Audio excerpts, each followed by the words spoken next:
Welcome to Koplagel, the second of our series of podcasts in preparation for COP31 Antalya, in collaboration with SOCAR Turkey as a Turkish Association for Energy Economics. Our guest today is Professor Kostas Andriosopoulos. He is the founding president of the Hellenic Association for Energy Economics. He is a professor at Alba Graduate Business School and the director of the Hellenic Center of Energy and Sustainability there, as well as CEO of Akuo Energy. Kostas, is there anything I left out? You have so many titles, so many associations, affiliations. Thank you for the kind introduction, Gürkan, and for the invitation also to be part of this series of podcasts. Thank you. How geopolitical risks intersect with the energy transition agenda? The Southern Gas Corridor, what are the key challenges and opportunities, particularly for Azerbaijan, Turkey, and Greece? We have discussed in depth in the panel, but as a brief summary wrap up, the key takeaways, what would you like to say? The first thing that we should all comment, I guess, is the geopolitical tensions and the fact that all of these wars and the geopolitical events that we have had over the past 4 or 5 years have increased volatility in the markets, and the price of energy, may that be crude oil, hydrocarbons, or natural gas, is the volatility is going off the roof. So we see prices going from $120 to $80 per barrel in a short period of time. Natural gas prices are even more affected because of the fundamentals of the supply chain of that commodity.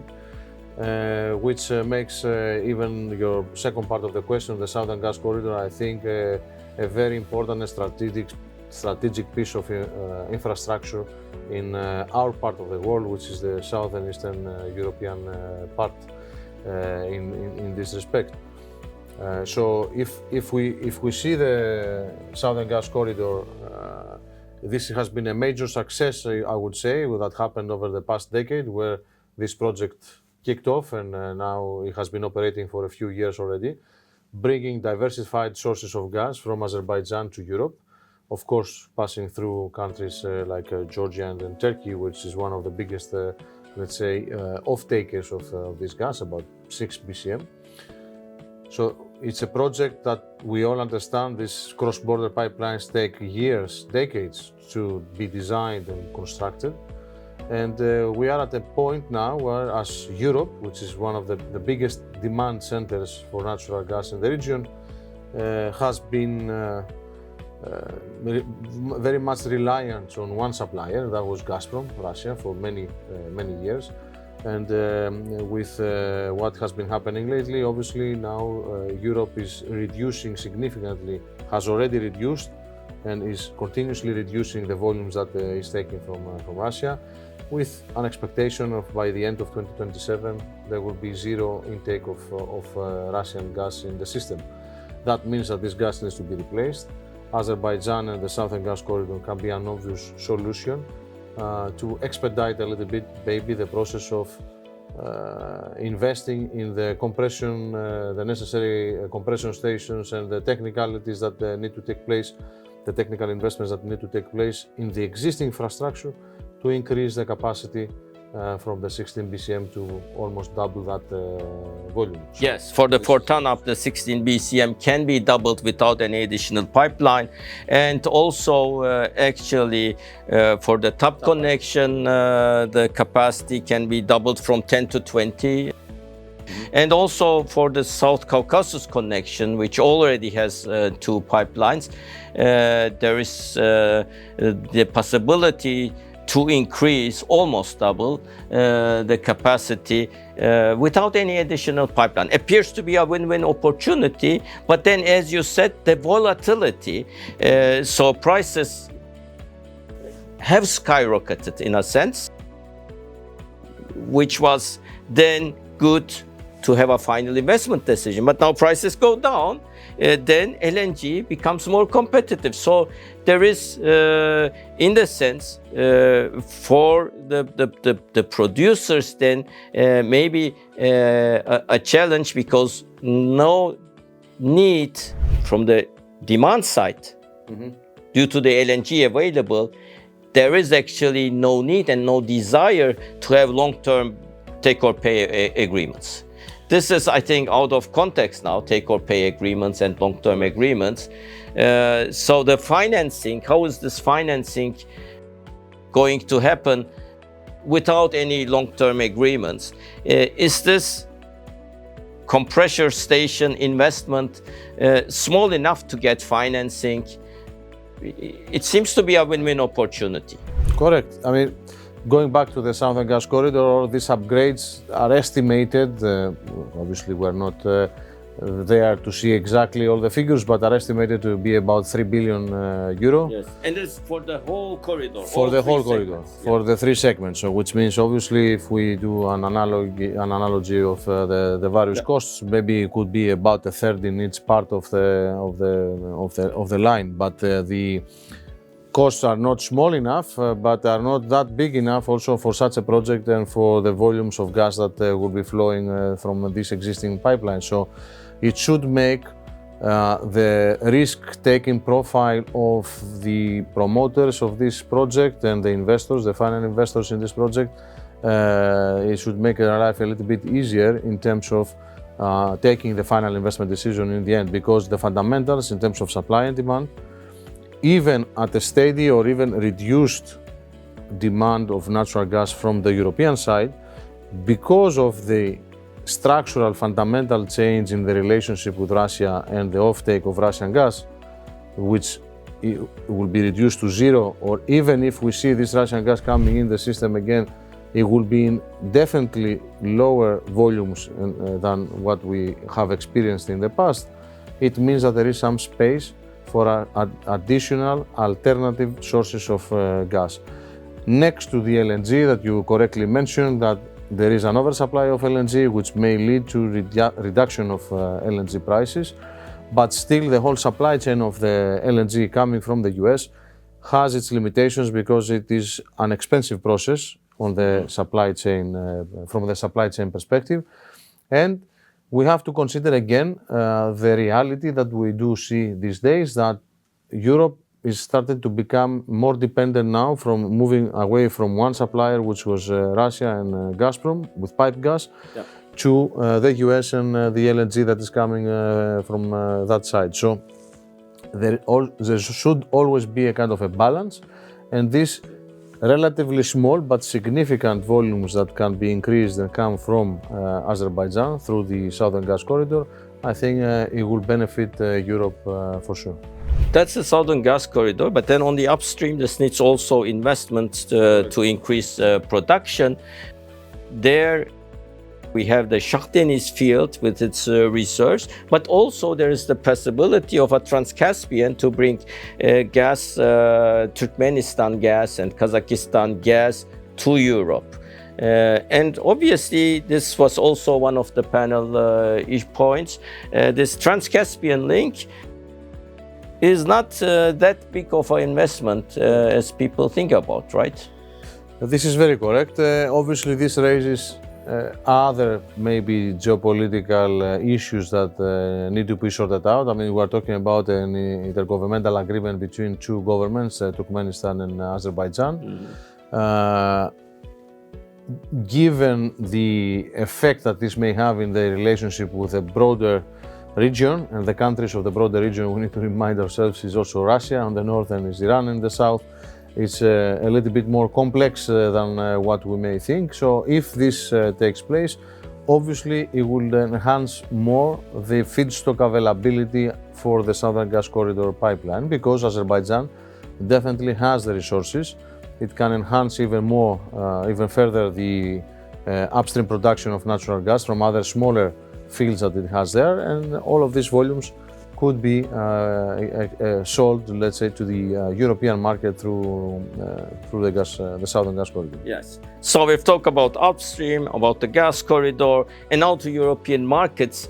So let's talk a bit about demand, about the future of the gas under both geopolitical constraints and the climate agenda, which actually there are targets to phase out fossil fuels. So will there be long-term demand in Europe for this additional gas?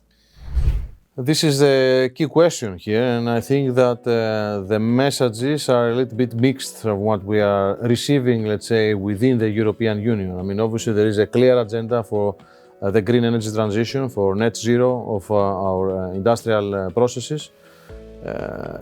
The main question mark here is how fast this could be achieved, and if the 2050 is really the deadline, let's say the timeline that everybody will be meeting those targets, or if this target will be pushed further out into time, which then has its knock-on effect in terms of FIDs, final investment decisions of various of these decarbonization projects that are being discussed today.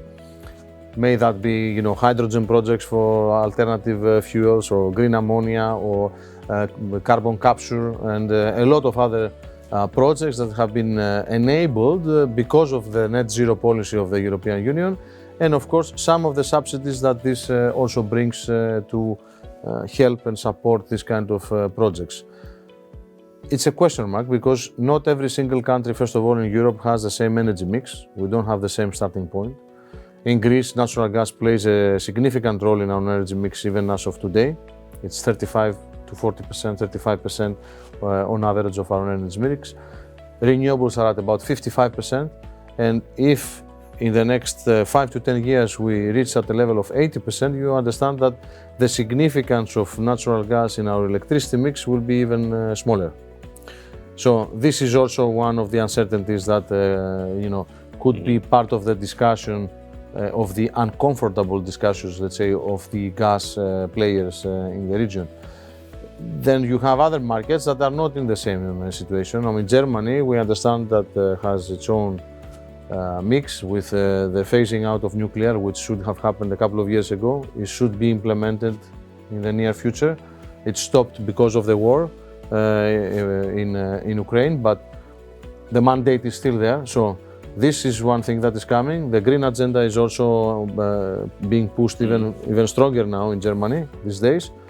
So if we see the energy transition moving as planned, and the phasing out of the coal generation that is still there, especially in Germany, natural gas is a natural player to cover, let's say, part of this gap. So you have, offsetting messages and how can I say, signals that you get from the market that are balancing one another, I guess. That's right. What you're talking about is actually energy transition, and you are very experienced in this because you just had this 11th HAEE symposium on energy transition, and you had your report at HAEE, and you're saying the energy transition is entering the execution phase.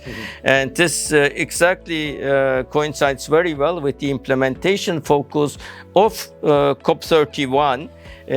So unlike other COPs, the COP31 in Antalya emphasizes translating the nationally determined contributions into actionable, investable project portfolios.